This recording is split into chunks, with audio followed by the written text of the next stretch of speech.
Ar maistas ir valgymas veikia miegą? Toks klausimas dažnai kyla svarstant viršsvorio temą, tačiau tai neretas svečias ir miego sunkumo pokalbiuose. Pradėti norisi nuo tradicinio, viskas su viskuo susiję ir žmogaus kūne, ir žmogaus psichikoje, bet ne visada taip, kaip mes tikimės, arba kaip mums būtų, sakykime, patogu. Apibendrinus paskutinių 10 metų tyrimus, išvada yra gana konkreti.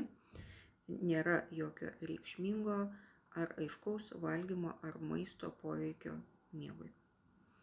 Tačiau yra įrodymų, kad prastos kokybės miegas veikia tai, ką ir kaip valgome. Ir taip pat tai veikia riebalų apykaitą. Ir aišku, neteigiamai veikia. Man šiam tyrime įdomus ryšys tarp cirkadinio ritmo ir termogenezės.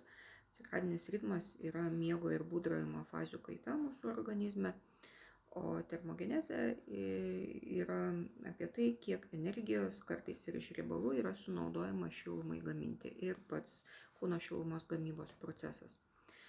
Miego metu išskiriamas melatoninas skatina rudųjų adipocitų arba riebalinių ląstelių aktyvumą.